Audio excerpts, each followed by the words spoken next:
Greetings everyone, I am the Technomage, back for She-Hulk Attorney at Law Episode 2. So I'm not going to give any kind of opening commentary or anything, no spoilers, I'm just going to go and just start with this. So, we start with a little,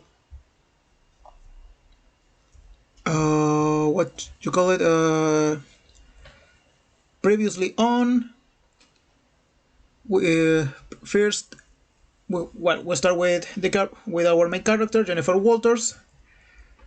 That just like in the first episode, she said, "Hey, you don't want to hear about this legal stuff. You want to hear about me becoming She-Hulk."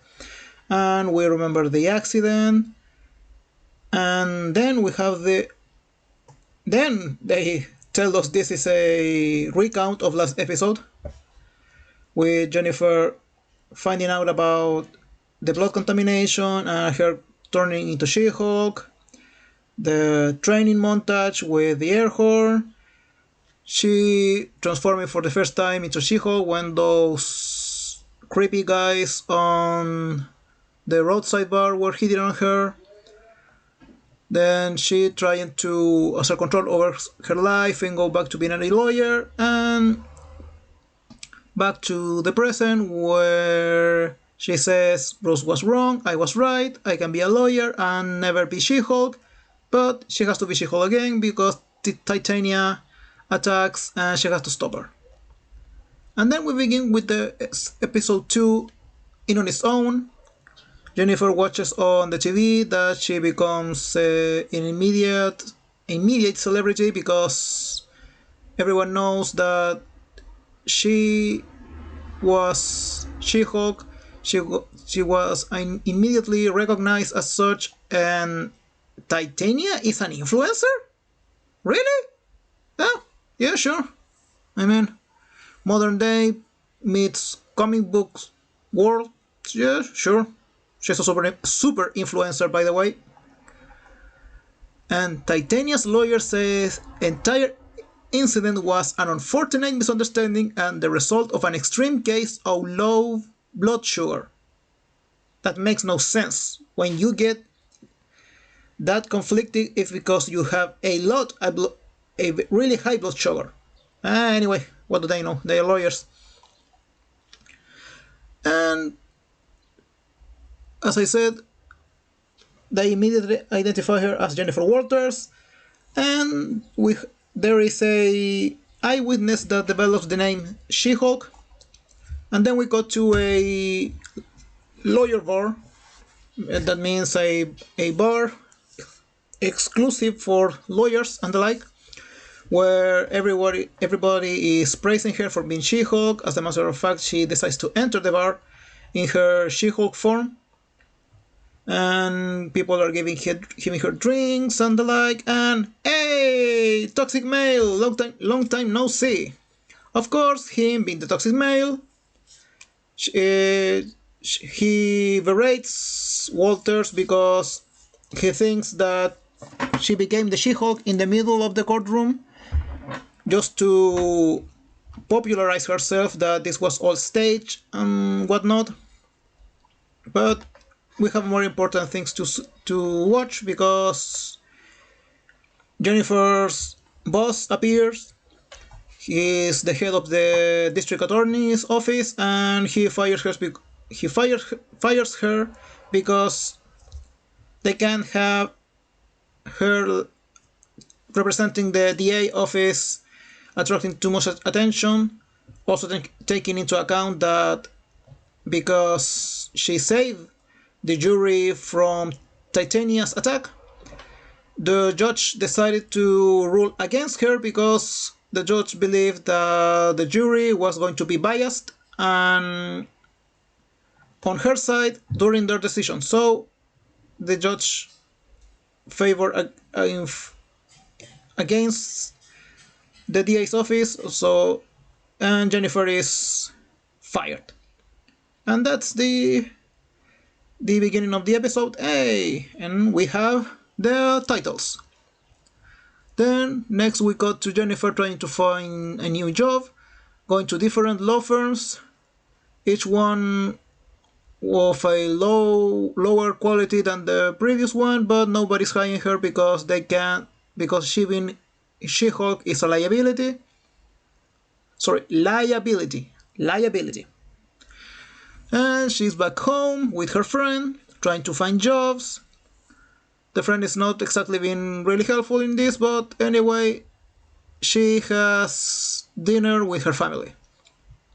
And she goes on to dinner. She's worried that her family will make her uncomfortable and make everything weird. And of course, they make her uncomfortable and make everything weird. Well, it's family, it's what they do.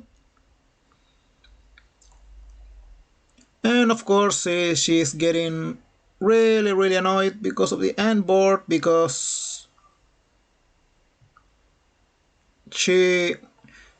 well, it's family, it's what they do, as I said. And we have this thing about a cousin or brother or something getting a promotion. And I forgot to mention something. Back at the bar,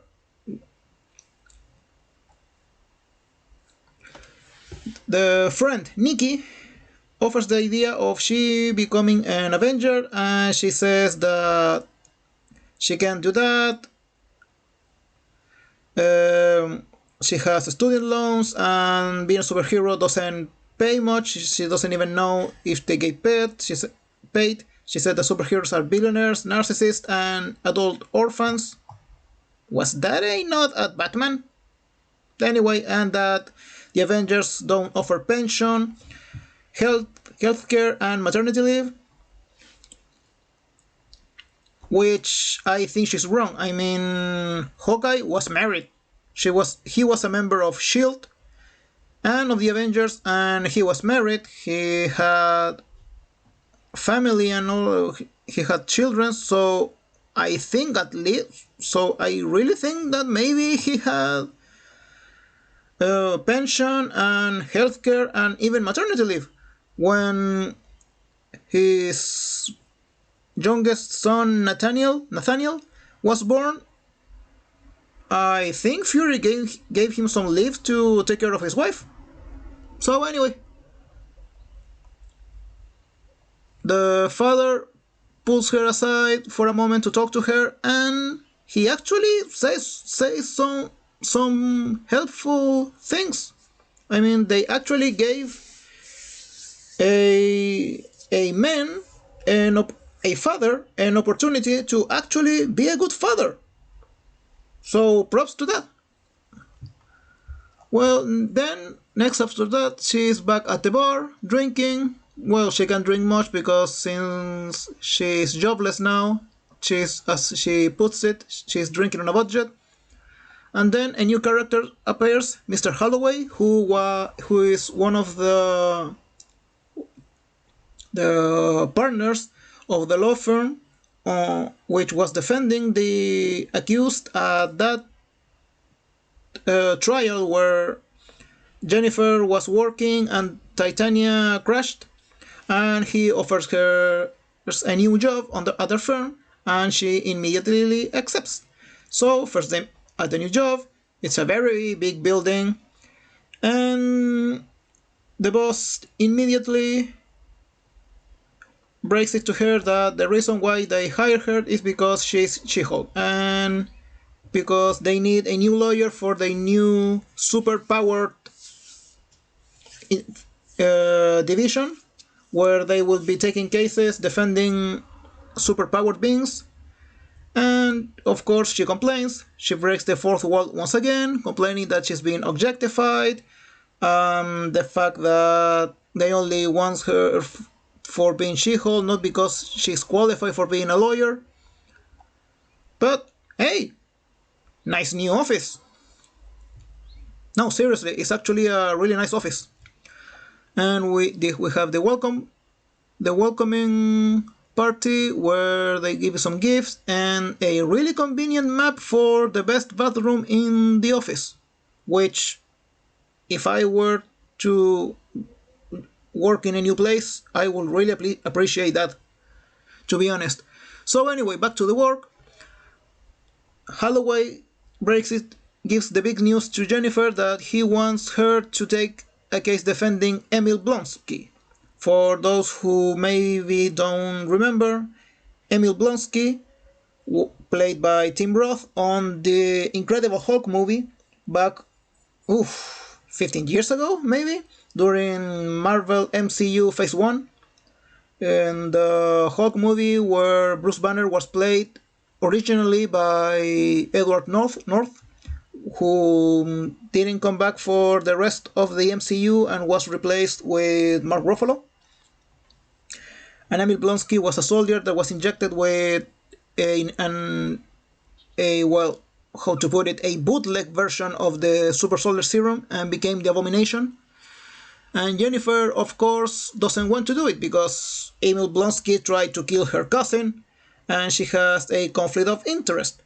And the boss doesn't care because Blonsky is attracting so much media and publicity that this really big law firm actually is representing him pro bono. So we get to the super maximum security prison for super individuals where Jennifer goes to talk to Blonsky and she has to enter on as Jennifer, not as She-Hulk, because they don't allow superpowers inside the premises, and there is this really high tech security. I mean, wow, this is actually quite cool. I mean, laser beams that actually don't touch you if you are not an inmate. And hey, ladies and gentlemen, Tim Roth. Let's hear it for him.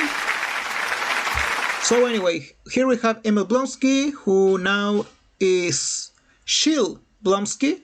He has done a lot of soul searching and self-improvement, just like Bruce did.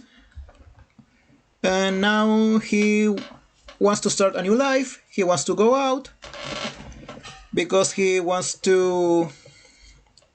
feels kind of betrayed because he was supposed to be a hero. That's why he accepted to work with General Roth, so he could take, and why he took the Super Soldier Serum, which and everything else that turned him into Abomination, and he feels betrayed by the US government, which, for those of us who saw the movie The Incredible Hulk, we know this is a lie because he wanted the Super Soldier Serum to become stronger because he was a mercenary and now was getting old, and he became Abomination out of his own accord because he asked to be injected with Banner's blood samples that he was sending to this scientist who was helping him studying the Hulk condition. But anyway, as I said, this is Shield Blonsky, who wants to start a new life. Apparently, he got like 7 girlfriends, 2 pen pals, and the like, and he's even writing haiku. And Jennifer calls Bruce, telling him about this new job. He's happy for her because this is a really big step forward. And she's worried. She tells him that his first client will be Blonsky, and she's worried that Bruce will be angry at her for defending his first arch enemy, the guy who tried to kill him, and the like. And he says he's cool because, just like Blonsky, he wanted to leave everything behind, that he had a conversation with Blonsky, that he even sent him one of his haikus. And Bruce wants to move on, just as Blonsky, so she decides to take Blonsky's case. And she asks Bruce if he's going to come to California, and he says that will be really unlikely. And he comes up, and she calls Holloway to tell him that she will take the case. But then she watches the news, and we have the breaking news that a footage. Sorry, I actually don't know how to pronounce this word. Footage. Anyway, this the cage fight scene from Shang-Chi where we saw Abomination fighting Wong, and well, you got your work cut out for you, Jen. Best of luck to you. And we go to the credits. And to be honest, I don't have a lot to say about this episode. Honestly, it was much better than the first episode. First of all, we actually have some argument, some development. We have a lot of world building and context establishment, so we know what the rest of the series will be about. Jennifer working on this new law firm on the superhuman law division. We introduce new characters, her new boss, some new colleagues. There was no excessive misandry like in the first episode. In the first episode, we had some toxic masculinity practically every 5 minutes. Here, we only had the toxic male colleague from the first episode, and then no catcalling, no people hitting on Jennifer or anything. No, nothing at all, honestly. So, if the rest of the series is more like this may actually could be a good series. But anyway, this is just episode 2. I don't know, I don't remember how many episodes She-Hulk is supposed to have, but we still have some way ahead. And to finish, the post-credit scenes. These are the favors that Jennifer's dad wanted to ask of her because of her super strength. He wanted help changing a tire, hanging a new TV, and moving some heavy stuff. And that will be all.